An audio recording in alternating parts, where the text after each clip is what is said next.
The Master Tavern Keeper's History of the Old World.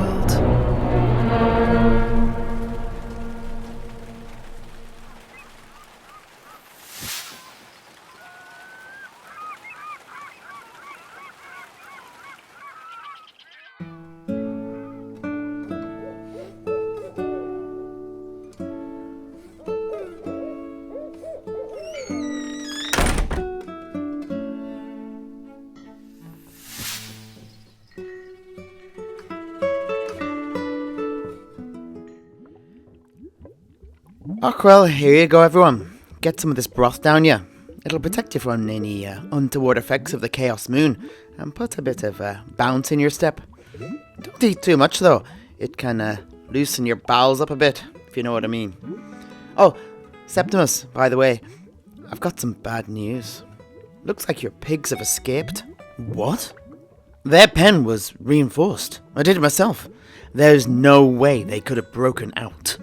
Nonetheless, as I was out gathering herbs for this here pot, I heard a tremendous set of inhuman squeals, and then the cracking and splintering of wood. I rushed over to look, and the pen was ripped apart from the inside. This is bad. The mutating effects of more sleep may have got to them. They have been eating a lot of skaven flesh recently, too.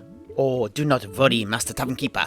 If that is the case, then they have probably gone on the rampage in search of rat flesh. We will be quite safe here. Well, I hope so. Anyway, eat up, everyone.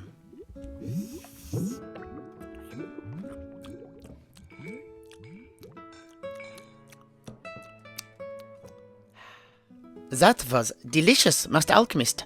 I feel as if I am glowing on the inside. Excellent. Oh, well, now that's attended to. Why don't you continue with the story, Septimus? Right you are.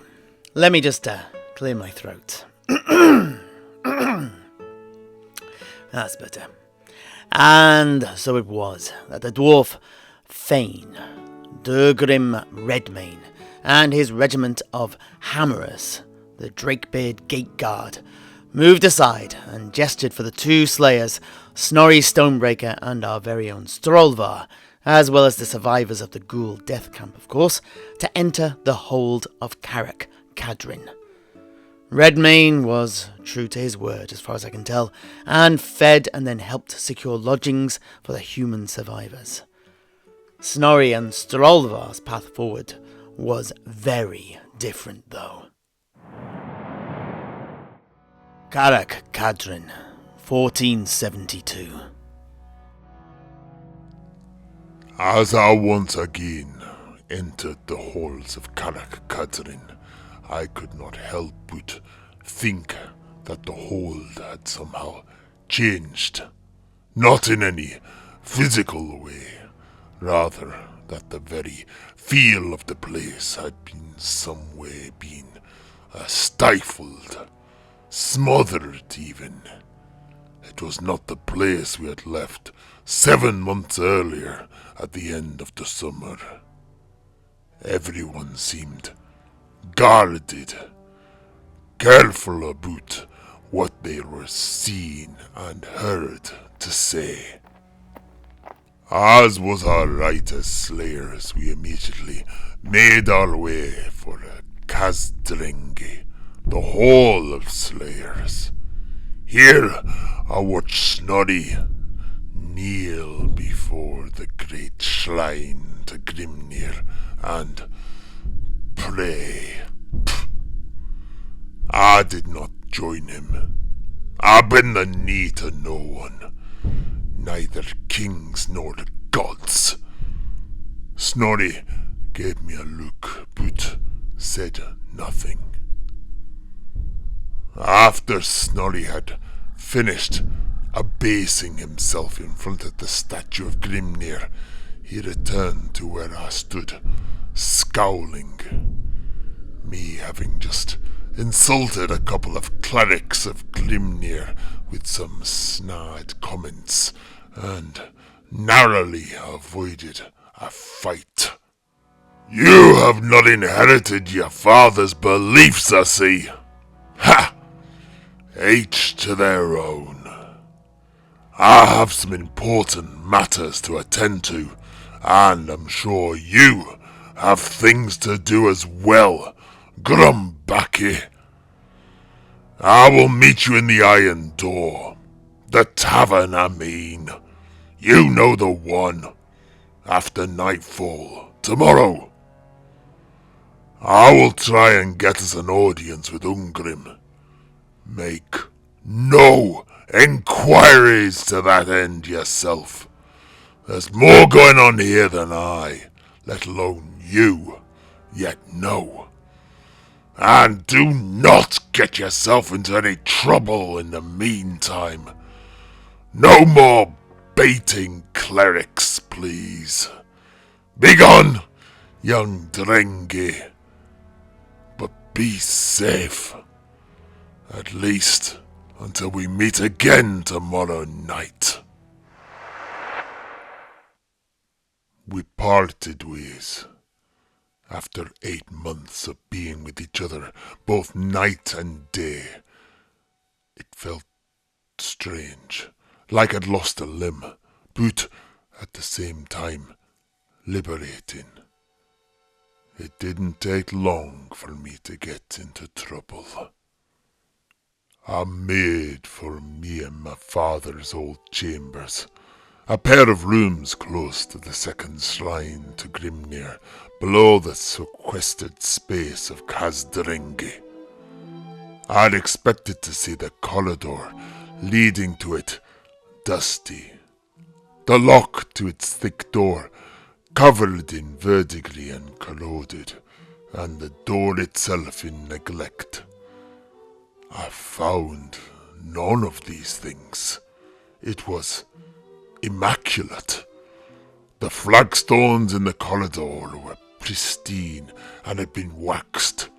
The lock, handle and hinges had been polished to a high shine, and the door itself had been sanded smooth, varnished and reinforced. I dug the spare cute that had hidden behind a loose stone in the nearby wall and unlocked the door. And was immediately confronted by a stark naked dwarf covered in runic tattoos, standing in front of a large mirror, waxing and preening his overly tended beard. Ah! By old Grungni's bootstraps, who are you? Who am I? Who are you? What's a big oofty like you doing in my father's chambers? Your father's You're the book-bearer's son. You're a firebone. You're the son of Thorin the Crazed. Crazed?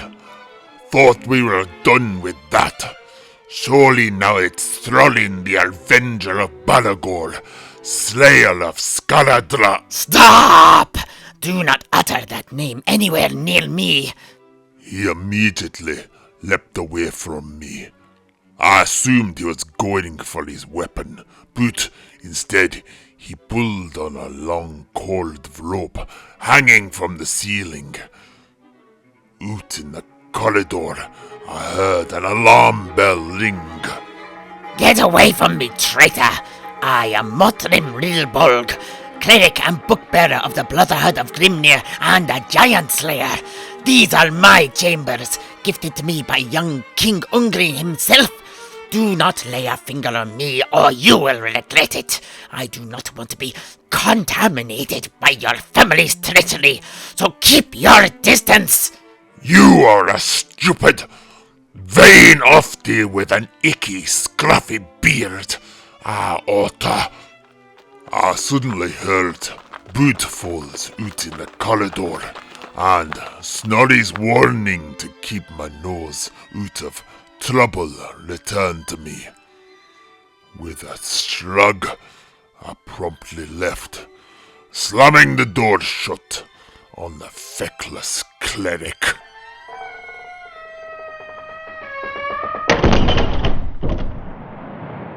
But I had learned something.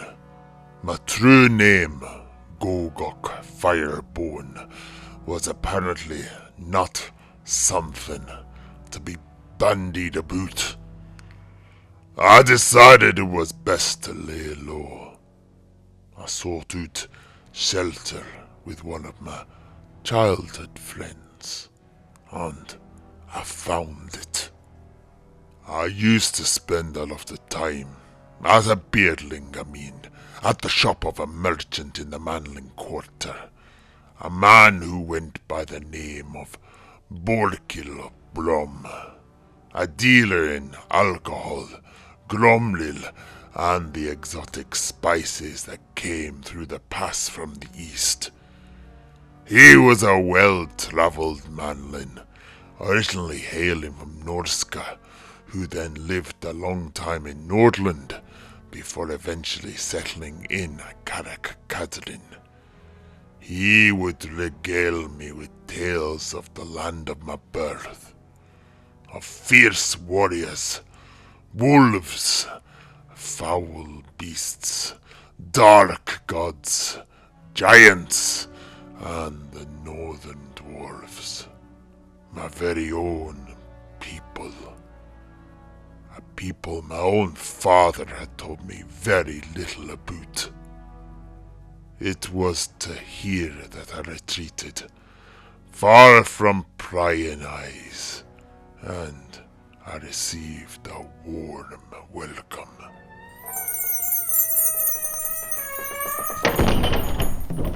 Welcome to Borkel's Bazaar of the best booze, the brightest baubles, and some blooming good condiments. We deliver everywhere.